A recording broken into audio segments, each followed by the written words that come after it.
Selamat siang. Ya,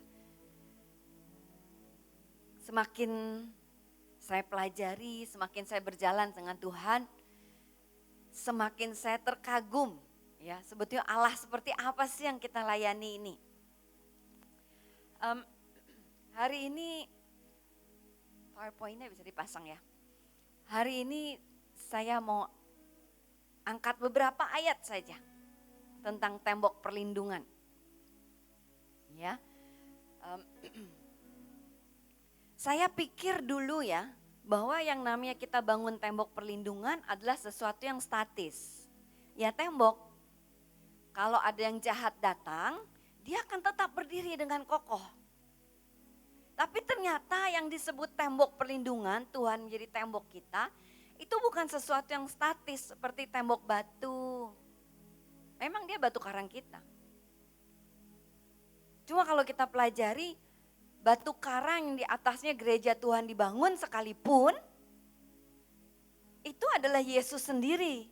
Di mana dikatakan alam maut tidak akan bisa mengalahkan.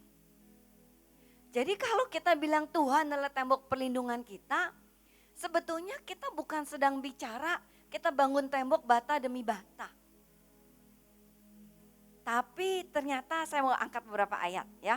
Mazmur 20 ayat 2. Mazmur 20 ayat 2, kiranya Tuhan menjawab engkau pada waktu kesesakan. Kiranya nama Allah Yakub membentengi engkau. Ya. Nah, ternyata Tuhan ini punya begitu banyak nama. Nah, alangkah miskinnya kita kalau kita hanya mengenal, cuma tahu namanya. Oh, namanya El Shaddai, Adonai, El Elyon. Tapi kita tidak pernah mempelajari dan kita tidak pernah mengenal yang namanya Jehovah Shalom itu seperti apa. Shalom itu memang damai. Tapi Shalom itu, tadi apa kata Christian Shalom itu? Secure. Ya. Prosperity. Shalom itu juga artinya sempurna. Dipulihkan sebegitu rupa. Tapi ada lagi satu. Shalom itu ternyata Jehovah Shalom meremukkan iblis di bawah kaki kita. Jadi kalau kita berjalan dengan Jehovah Shalom itu bukan cuma damai, aman, tidak ada yang jahat. Kenapa tidak ada yang jahat? Karena yang paling jahat ya si Satan itu diremukkan di bawah kaki kita. Saya sengaja berdirinya di atas Afrika loh Bapak Ibu ya. Ini benua kesayangan saya ya. Jadi sekali lagi yang namanya Allah Yakub, nama Allah Yakub itu membentengi kita. Tapi kita harus kenal, kita harus tahu betapa dalam dan dahsyatnya nama itu. Waktu yang lalu kami ke Brasil, Tuhan mengajari saya tentang El Shaddai.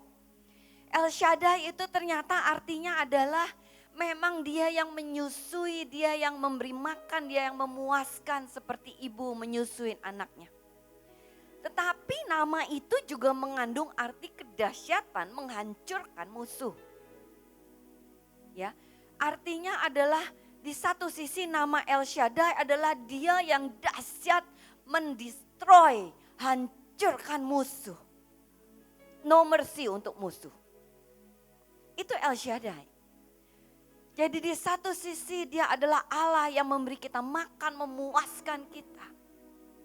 Mengenyangkan kita. Menjaga kita seperti ibu menjaga anak yang disusui. Tapi dia juga Allah yang menghancurkan, membinasakan musuh kita. Pada waktu saya berjalan waktu itu di Brazil, mau musuh sebesar apapun, sejahat apapun. Saya bilang Tuhan engkau El Shaddai bagiku. Dan memang setiap kali saya ke Brasil itu perjalanan yang ajaib. Saya nggak tahu kenapa Tuhan sangat mencintai bangsa itu. Pada kalau ngelihat bangsa itu bobrok, immoral ya istilahnya, immoral itu tertinggi lah istilahnya ya. Salah satu daerah, bukan salah satu, beberapa kota terjahat itu ada di Brasil. Ya, pemasok drugs terbesar untuk Eropa dan Eropa bawa ke Asia itu dari mana? Dari Brasil. Karnaval di mana mereka menghujat Allah di jalan-jalan, itu di mana dengan jutaan orang di Brasil. Tapi itu juga bangsa yang berjalan mengagungkan Tuhan, berjuta-juta orang memuliakan Tuhan di jalan-jalan. Itu juga sebuah bangsa pilihan Tuhan di mana The Sen, ya, KKR The Sen untuk anak-anak muda itu diadakan dan 3 stadion penuh yang mereka rancangkan hanya untuk 1 stadion. Tiba-tiba last minute semua mau datang sehingga 3 stadion itu penuh. Gereja susah bersatu, tapi begitu anak-anak muda dipanggil itu tiba-tiba 3 stadion di kota-kota besar. Bahkan gak cuma stadion ya. Pantai-pantai, saya dengar Rio Janeiro itu pantai dipenuhi dengan anak-anak muda yang menyerahkan hidup mereka buat Tuhan. Jadi ada sesuatu di Brasil ini yang membuat Tuhan jatuh cinta. Di satu sisi dia menyusui, tapi di sisi lain Tuhan sedang membinasakan musuh-musuhnya. Di sini dikatakan kiranya Tuhan menjawab engkau pada waktu kesesakan. Jadi sesesak apapun, dia Tuhan yang menjawab. Karena dia Allah yang dahsyat. Amin. Mazmur 91 ayat 14-15.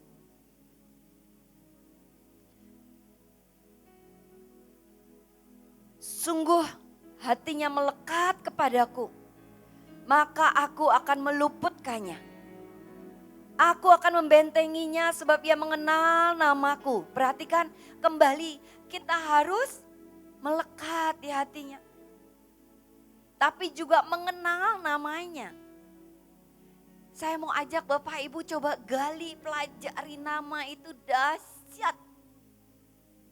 Ya.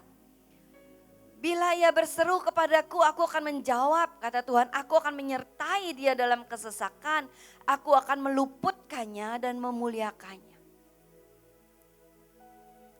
Jadi sekali lagi, apapun masalahmu, apapun kondisi bangsa kita. Ya. Apapun kondisi rumahmu mungkin yang kena banjir. Saya dengar cerita ada keluarga yang sekeluarga kena COVID. Satu meninggal, istrinya di rumah sakit, ibunya di rumah sakit, adiknya di rumah sakit. Cuma saya mau katakan, hei, dalam kesesakan mari kita berseru kepada tempat yang tepat. Karena ternyata nama Tuhan itu dahsyat untuk melindungi kita. Ya, bukan cuma melindungi, tapi dia meluputkan dan memuliakan. Tuhan itu kalau nolong kita tidak nanggung-nanggung. Ya. Tuhan itu kalau tolong kita tidak setengah-setengah dan terpaksa. Tapi kalau kita berseru sama Tuhan, Tuhan Jehovah Shalom tolong aku. Tiba-tiba dia datang dan hancurkan Satan di bawah kaki kita. Tapi bukan berhenti di situ. Dia luputkan kita, dia bebaskan kita dari masalah kita. Tapi bukan berhenti di situ. Dikatakan dia memuliakan kita. Dia pungut kita, Yeskiel 16. Waktu kita telanjang tidak ada yang mau, kotor. Dia lewat dan dia pungut. Dia bersihkan, dia basuh, dia mandikan. Bukan dia dandani. Tapi berapa banyak dari kita yang setelah didandani dan dimuliakan kita lupa diri. Dan kita melacur dengan semua kehebatan yang Tuhan sudah berikan dalam hidup kita. Tapi sekali lagi Tuhan tidak berhenti di situ. Kalau Tuhan pernah menolong engkau, Yesaya berkata, pada saat perkenanan aku menolong dan menjawab engkau. Tapi juga aku membentuk engkau menjadi perjanjian bagi umat manusia. Untuk membangun bangsamu. Untuk membagi-bagi tanah yang tidak ada yang mau ditinggalkan.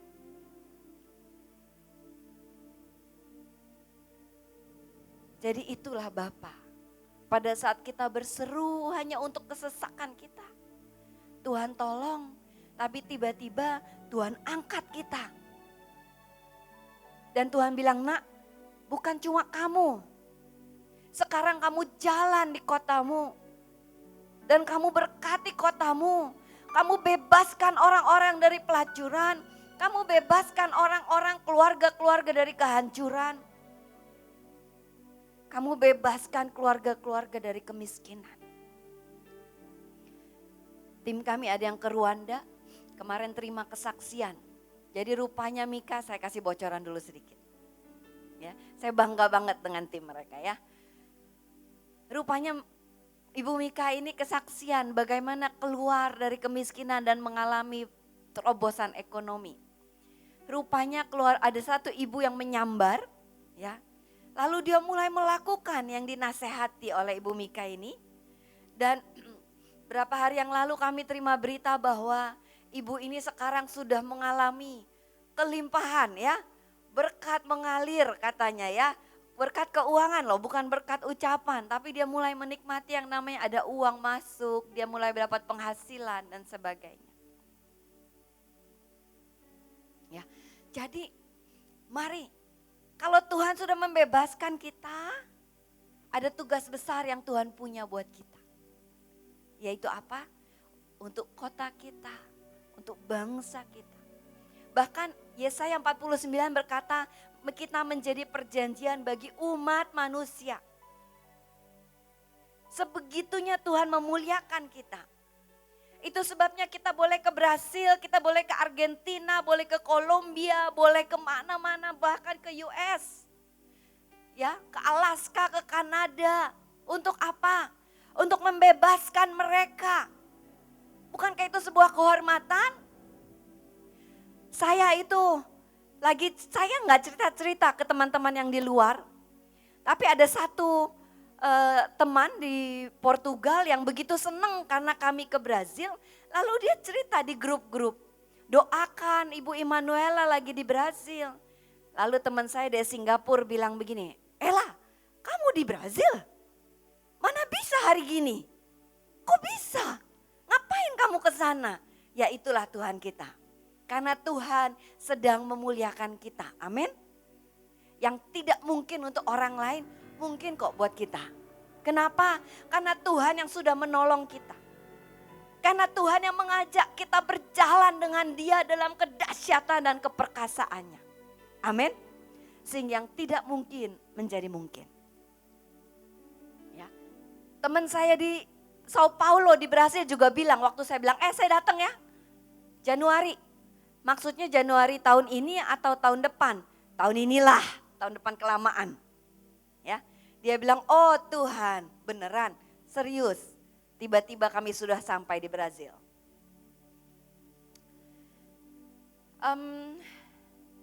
Sakarya 9 ayat 13. Inilah pada saat Tuhan menjadi perlindungan kita. Tuhan bukan hanya melindungi, Tuhan menghancurkan musuh di kaki kita, Dia meluputkan kita, tapi Dia juga mengangkat kita dan memuliakan kita. Jadi kalau Dia jadi tembok perlindungan buat bukan masalah satu bangunan batu yang statis. Saya mau ajak lihat Sakarya 9, ya kita lihat mulai, ya. Saya lupa masukin kayaknya. Oke, sebelum ayat ini saya mau agak maju sedikit. Ayat 11 berkata gini, mengenai engkau oleh karena darah perjanjianku dengan engkau, aku akan melepaskan orang-orang tahananmu dari lubang yang tidak berair. Kembalilah ke kota bentengmu, hai orang tahanan yang penuh harapan. Pada hari ini juga aku memberitahukan, aku akan memberi ganti kepadamu 2 kali lipat. Di sini dikatakan bahwa darah perjanjian yang Tuhan punya dengan kita, ya, bukan kehebatan kita, bukan ketajaman kita, bukan karena kita kaya dengan karunia, bukan karena kita hebat. Tapi karena darah perjanjian Tuhan dengan kita, itu membuat Tuhan melepaskan orang-orang tahanan kita dari lubang yang tidak berair. Lubang yang tidak berair itu apa? Lubang yang tidak berair itu bicara tentang lubang-lubang yang ada di padang gurun yang menjadi tempat-tempat persembunyian dari binatang-binatang yang paling beracun dan paling ganas. Jadi yang sembunyi di situ ular yang paling beracun, kalajengking yang paling beracun, yang paling jahat, ya binatang padang gurun. Jadi artinya apa? Darah perjanjian Tuhan yang Dia buat dengan kita itu bisa membebaskan orang-orang kita yang sedang ditahan dalam masalah-masalah tersembunyi dalam geronggang-geronggang yang gelap. Yang berkata kita nggak bisa kemana-mana karena kita di penjara. Mereka sadar tidak sadar mereka sedang hidup dalam perbudakan. Tapi ternyata darah perjanjian yang Tuhan punya dengan kita bisa membebaskan mereka. Masalah apapun.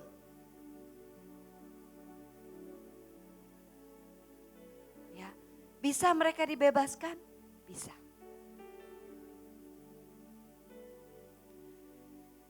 Seperti tadi Feli cerita harus menghadapi suami yang seperti itu. Tapi darah perjanjian yang ada dalam hidup Filadel, itu yang membuat Tuhan membebaskan suaminya. Ada saat penentuan, ada saat keluputan dan kebebasan yang toh akan tiba satu hari.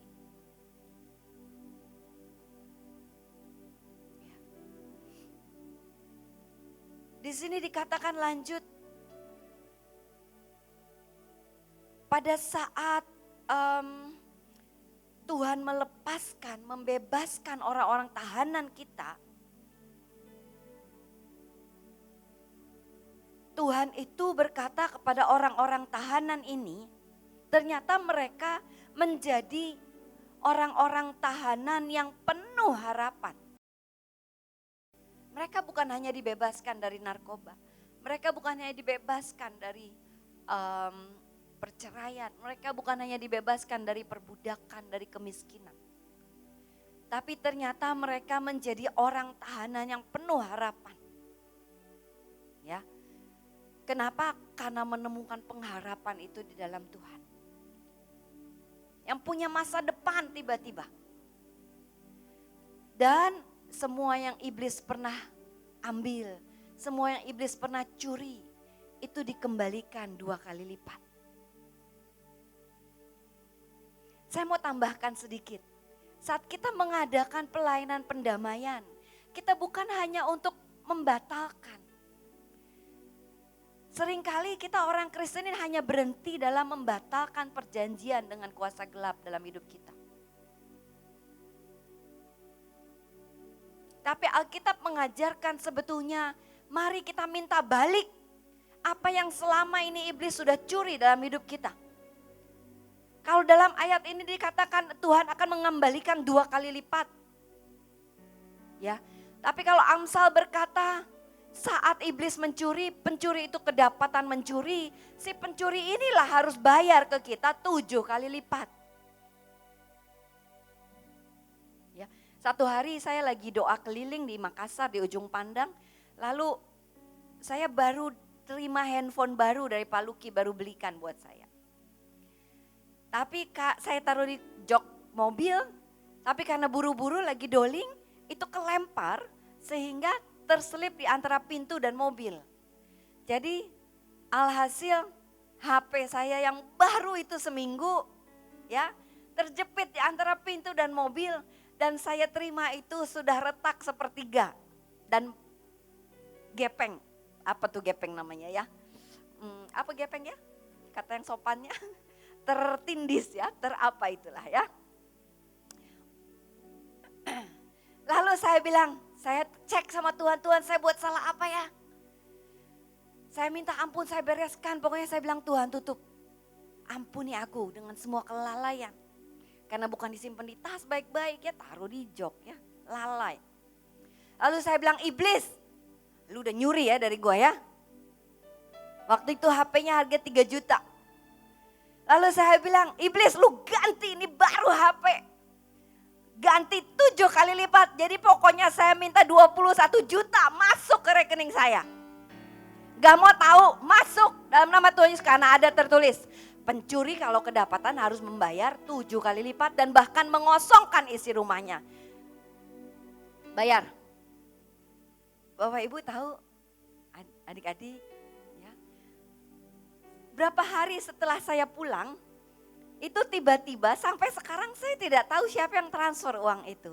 Tapi saya terima persis 21 juta. Kabar baiknya adalah ternyata firman itu sangat benar. Jadi apapun yang iblis sudah curi dari hidupmu, saat Tuhan menjadi tembok perlindungan buat kita, ya, kita bereskan hidup kita, sehingga kita dibebaskan, tapi juga kita bisa klaim balik. Kita bisa minta apa yang selama ini iblis sudah curi dan habisi dari hidup kita. Ya, ada yang bercanda tanya, kalau suami bu, berarti boleh minta 7, bertobatlah. Ya, oke. Lanjut ya, kita baca. Sebab aku melentur Yehuda bagiku, busurku isi dengan Efraim. Dan aku mengayunkan anak-anakmu hai Sion terhadap anak-anakmu hai Yunani. Dan aku akan memakai engkau seperti pedang seorang pahlawan. Itu sebabnya Tuhan sedang meluncurkan ya Mahanaim ke kota demi kota, ke bangsa demi bangsa. Untuk apa? Untuk membebaskan tahanan-tahanan di sumur yang kering itu. Itu sebabnya kami harus ke Brasil dan kami harus berseru, restore Brasil. Apa itu ya?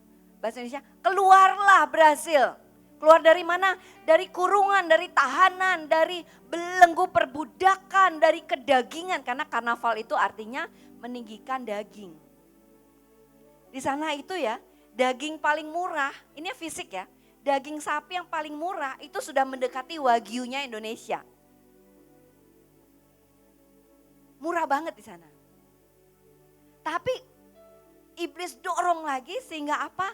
Mereka rayakan kedagingan itu mengerikan.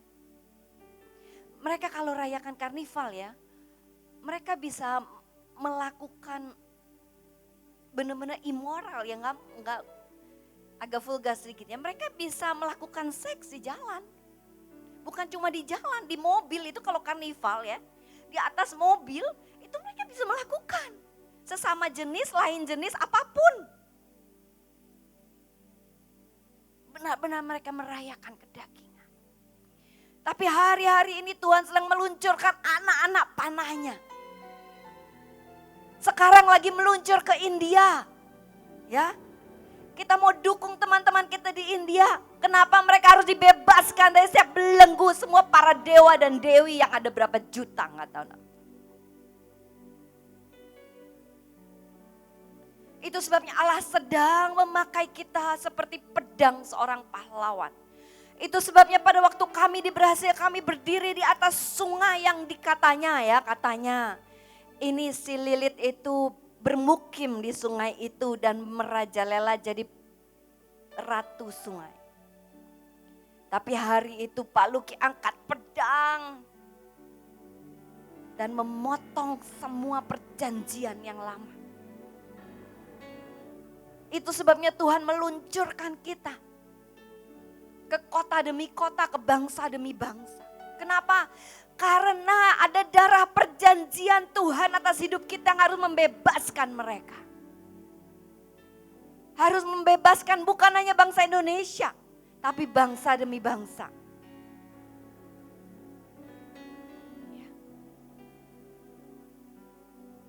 Nah ini baru Tuhan menampakkan diri kepada mereka, Zakaria.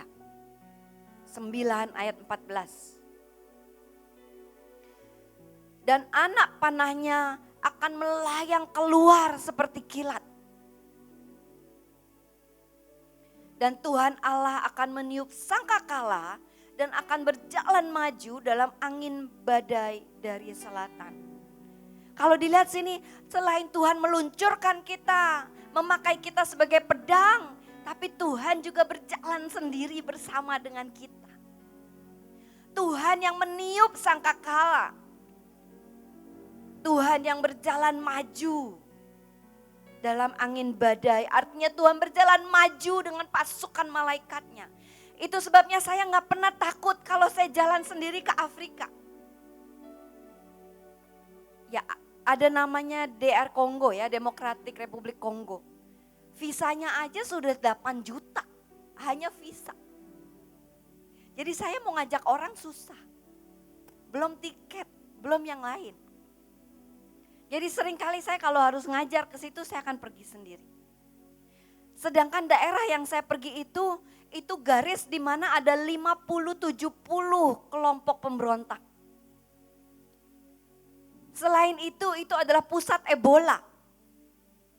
Jadi waktu saya datang kedua kali sendiri, hamba Tuhannya tanya sama saya, "Kamu sudah menikah?" "Sudah." "Hubunganmu baik dengan suamimu?" "Baik." Saya bingung ya, kenapa ini masuknya kemana gitu ya. Dia bilang gini, saya tanya, "Emang kenapa?" "Ini suami saya tunjukin dong fotonya ya sama anak-anak." "Oh, saya pikir kamu ini sendiri, kenapa?"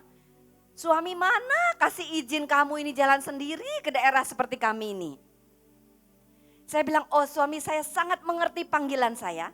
Dan suami saya melepaskan saya masuk dalam panggilan saya. Saya punya suami yang ajaib ya." Nah, yang belum tahu suami saya Pak Luki ya. Pokoknya the best, out of the best. Dan mereka bingung, tapi buat saya begini, nama saya Immanuel. Lagi di Brasil, jadi di Brasil ini ada lapangan-lapangan yang penuh dengan kemesuman.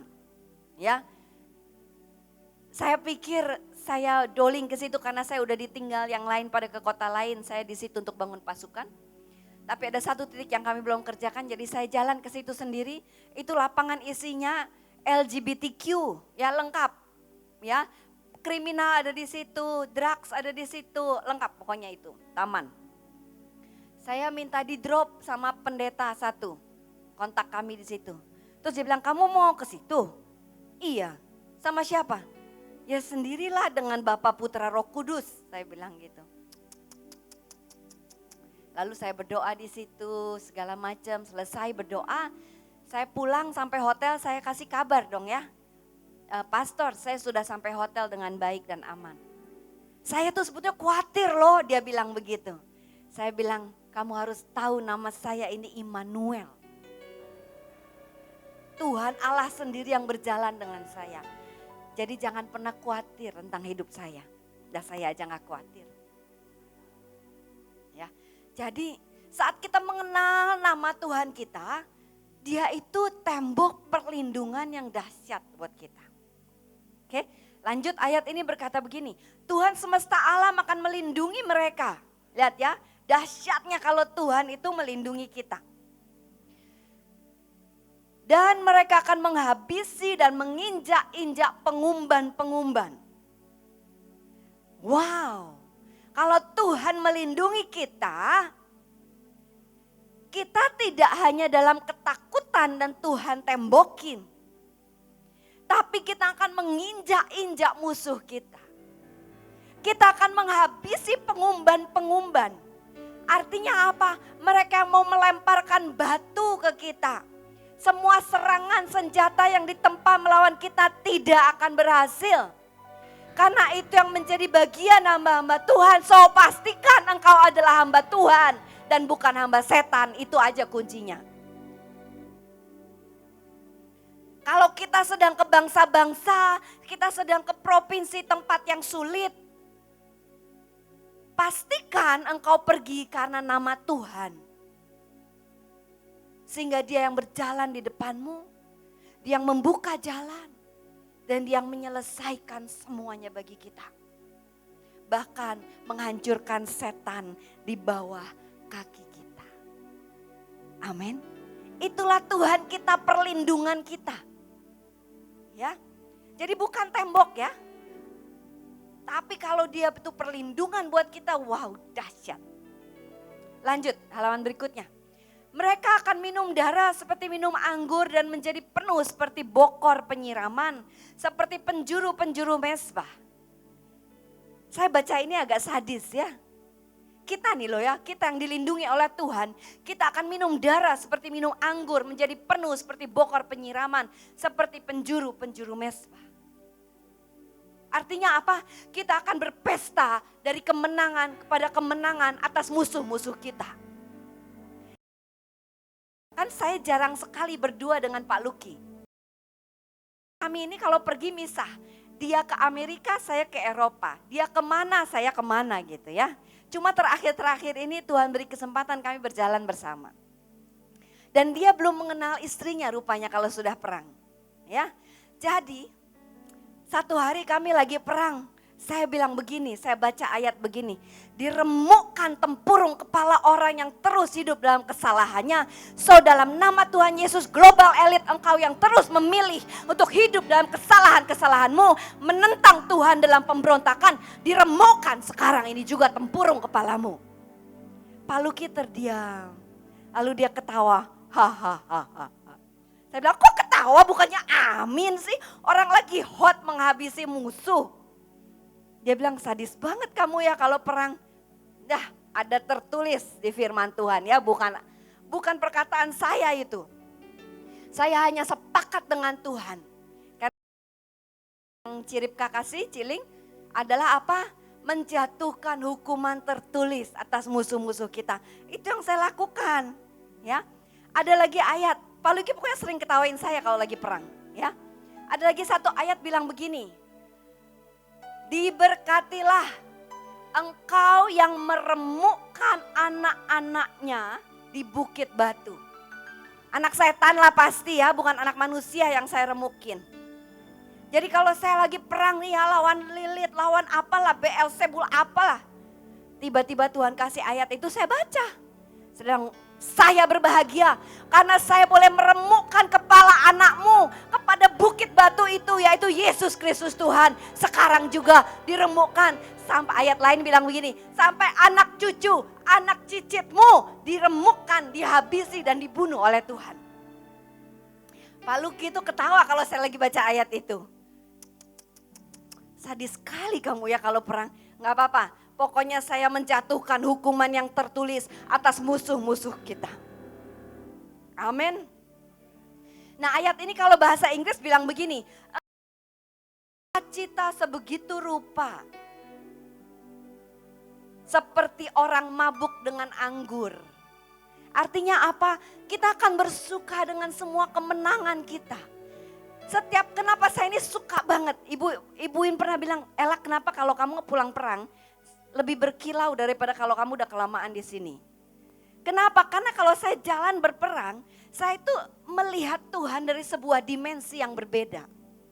Setiap kali saya jalan ke sebuah negara, saya melihat hatinya buat bangsa itu. Saya melihat, wow, kok bisa ya Tuhan itu cinta sama para pecandu dan para penjual obat.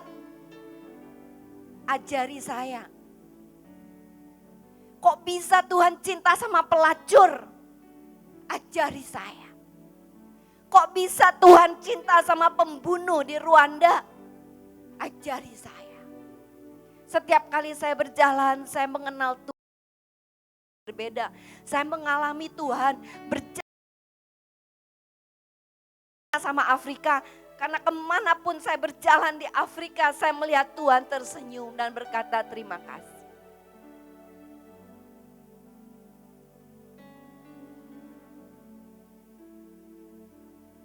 Ini sebuah benua yang berbeda dari yang lain. Kenapa?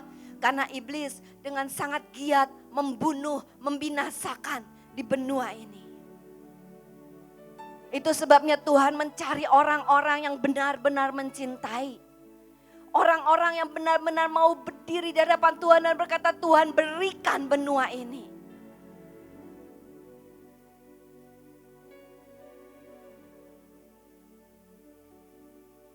Dan kita akan melihat mereka dikeluarkan dari sumur yang kering itu. Amin. Tapi Tuhan gak berhenti di situ. Tuhan Allah mereka, Allah kita, akan menyelamatkan mereka pada hari itu. Mereka yang diluputkan dari lubang yang kering itu, seperti kawanan domba umatnya itu. Sungguh mereka seperti permata-permata mahkota yang berkilap-kilap dari tahanan. Dulu mereka adalah tahanan perbudakan. Dulu mereka adalah tahanan dari narkoba. Tapi satu hari karena darah perjanjian dalam hidup kita akan melihat mereka menjadi permata-permata di mahkota itu. Kalau kita lihat kata mahkota di sini artinya mereka yang dikuduskan, dipisahkan untuk Tuhan. Wow. Dari tahanan, tiba-tiba mereka menjadi permata dari mahkota yang dipisahkan hanya untuk Tuhan sendiri. Yang berkilap-kilap, demikianlah mereka di tanah Tuhan. Ajaib ya Tuhan kita ya. Ayat yang terakhir yang saya mau angkat, Zakaria 12 ayat 8 sampai 9. Tuhan akan melindungi penduduk Yerusalem dan orang yang tersandung di antara mereka pada waktu itu akan menjadi seperti Daud. Dan keluarga Daud akan menjadi seperti Allah, seperti malaikat Tuhan yang mengepalai mereka. Maka pada waktu itu aku berikhtiar untuk memunahkan segala bangsa yang menyerang Yerusalem. Ayat ini dahsyat. Ya, seberapa banyak dari saudara yang berkata, aduh banyak dari UBB ya, dari bagian saya ini waktu diajak ke bangsa-bangsa, aduh saya tahu diri lah Bu, mana bisa saya nggak nyampe imannya gitu ya. Seberapa banyak dari saudara yang berkata yang sama sebetulnya? Nggak ada. Berarti cuma bagian saya aja nih yang saya harus bertobat ya. Nah, tapi ayat ini berkata begini loh. Dari yang dulu tahanan, Tuhan angkat jadi permata di mahkota miliknya sendiri, ya, dipisahkan untuk Tuhan, maksudnya. Hari itu, orang yang terlemah dari antara mereka akan jadi seperti Daud. Kita tahu Daud kan? Yang orang-orang nyanyi di jalan-jalan dengan kemenangan yang Tuhan berikan. Orang yang tersandung.